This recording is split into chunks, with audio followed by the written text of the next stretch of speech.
1 milion euro të shpërndara jashtë çdo rregulli. 1 milion euro të shpërndara jashtë çdo rregulli, 10 zyrtar të dyshuar dhe një drejtues që dikur ishte në majën e Byros Kosovare të Sigurimeve.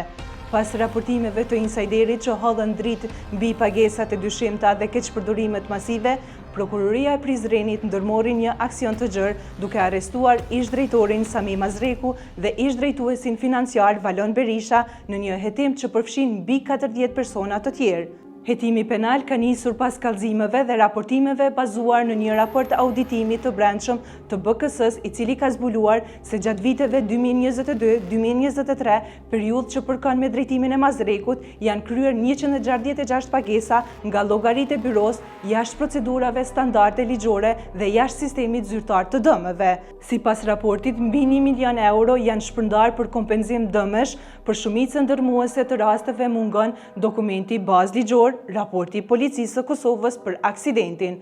Nuk ekzistojnë as vendime të Komisionit të dëmeve, raporte ekspertize apo evidencë në databazën zyrtare të BKS-s që ta justifikojnë këtë pagesë. Auditimi klasifikon këto shpenzime si rrezik i lartë, duke theksuar se nuk mund të përcaktohet nëse fondet janë përdorur për dëme reale apo për qëllime të tjera që kanë ngrenë dyshime serioze për abuzim financiar dhe shpërlarje parash. Gjetjet tregojnë se mjetët janë shpërndar tek 43 individ dhe një subjekt juridik, përfitues që nuk kanë paraqitur asnjëherë kërkesa zyrtare për dëm në sistemin e BKS-s. Vetë menaxhmenti i institucionit, në komentet e tij zyrtare në raportin e auditimit, ka pranuar se Departamenti i Financave nuk ka pranuar urdhër pagesa zyrtare dhe se pagesat janë kryer jashtë kontrollit të brendshëm. Këto gjetje kanë shtyrë organet e BKS-s që rasti të dërgohet për hetim penal, ndërsa më herët Banka Qendrore e Kosovës kishte përjashtuar Sami Mazrekun nga industria e sigurimeve për 5 vjet.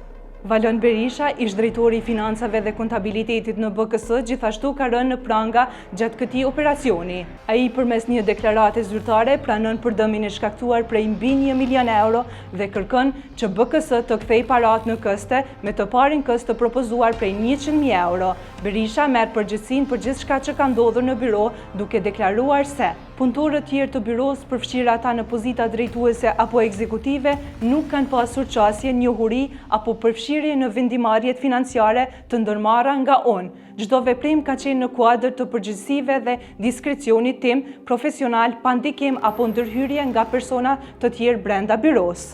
Berisha dyshohet se ka luajtur një rol kyç në menaxhimin dhe realizimin e transaksioneve financiare të dyshimta përmes xhirolloggarive të BKS-s gjatë periudhës kur janë kryer pagesat që kapin vlerën mbi 1 milion euro.